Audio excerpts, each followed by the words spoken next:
தினை அரிசி வெண்பொங்கல் செய்ய தேவையான பொருட்கள் என்னென்னு பார்க்கலாம்.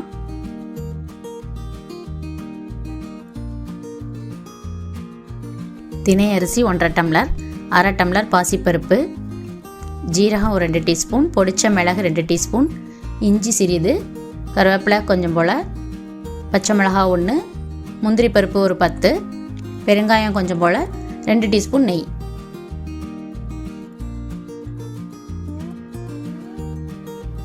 முதல்ல அரிசியில் பாசிப்பருப்பை ஆட் பண்ணி நல்லா கழுவிட்டு ஊற வச்சுக்கலாம்.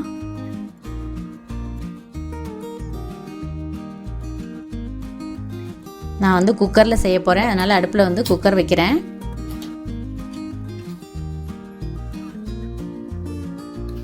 ஒரு 2 டீஸ்பூன் நெய் ஆட் பண்ணுறேன்.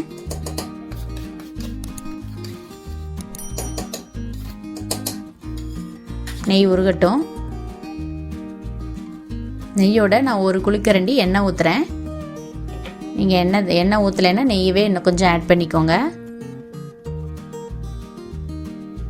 அதுக்கப்புறம் பொடிச்ச மிளகு, ஜீரகம், முந்திரி பருப்பு எல்லாத்தையும் ஆட் பண்ணிடுறேன்.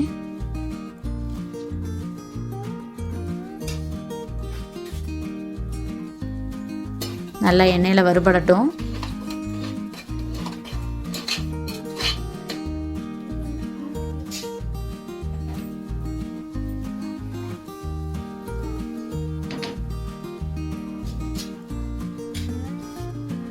நல்லா வறுபட்ட உடனே பச்சை மிளகாய் 2 கீறி வச்சுருக்கேன்.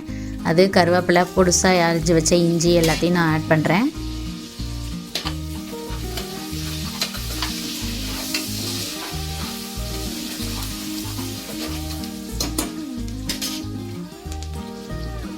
கொஞ்சம் போல் பெருங்காயத்தூள்,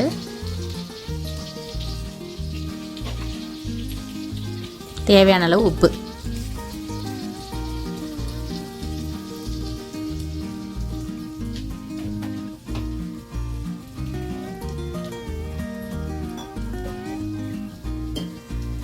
நல்லா மிக்ஸ் பண்ணி விட்டுடலாம். இப்போ நான் 1.5 டம்ளர் அரிசியும் 1/2 டம்ளர் பாசிப்பருப்பும் எடுத்திருக்கேன். மொத்தத்தில் 2 டம்ளர் கணக்காகுது. இதுக்கு 4 மடங்கு தண்ணி ஊற்றணும். 8 டம்ளர் நான் ஆட் பண்ண போகிறேன். கரெக்டாக இருக்கும். 4 மடங்கு தண்ணி வச்சிட்டோன்னா நம்ம பொங்கல் கரெக்டாக ரெடி ஆயிரும்.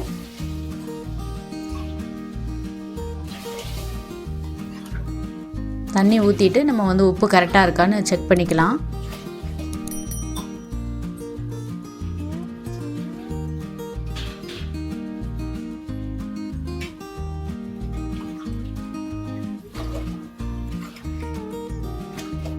இந்த மாதிரி செய்யும்போது, நம்ம குக்கரில் செய்யும்போது உப்பு கொஞ்சம் தூக்கலாக தான் இருக்கணும். அப்போ அரிசி வெந்து வரையில் கரெக்டாக இருக்கும். அதனால் இந்த ஸ்டேஜில் உப்பு கரெக்டாக இருக்கான்னு பார்த்துக்கோங்க.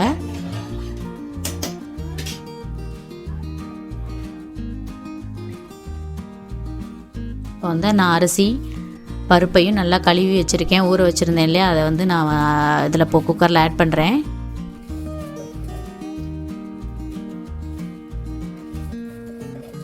நான் விசில் விட போகிறேன், அதனால் தண்ணி கொதிக்கணும்னு அவசியம் இல்லை. அப்படியே ஆட் பண்ணிடலாம். அரிசி பருப்பையும் நல்லா மிக்ஸ் பண்ணிவிட்டு குக்கரை மூடிட்டு 5 விசில் விடணும். இப்போ நல்லா வெந்துடும். ஒன்று போல் கரெக்டாக இருக்கும். வெண்பொங்கல் ரெடி ஆகிடும்.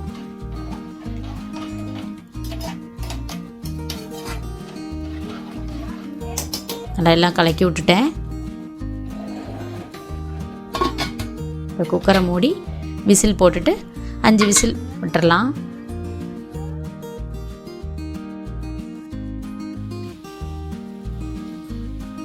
இப்போ ஸ்டீம் எல்லாம் போயிடுச்சு. இப்போ ஓப்பன் பண்ணுறேன் பாருங்கள். நல்லா வெந்திருக்கு.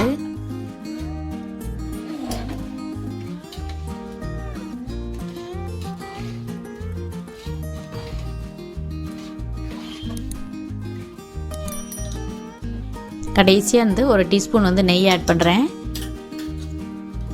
நல்லா மணமாக இருக்கும். கரெக்டாக வந்துருச்சு பாருங்கள். வெண்பொங்கல் ரெடி ஆயிடுச்சு. இப்போ லூஸாக இருக்குது. கொஞ்சம் நேரத்தில் நல்லா கெட்டியாயிடும். இந்த பொங்கலுக்கு தேங்காய் சட்னி வச்சு சைட் டிஷ்ஷாக வச்சு சாப்பிட்லாம். சூப்பராக இருக்கும். செஞ்சு பாருங்கள். சத்தான தினை அரிசி வெண்பொங்கல் ரெடி.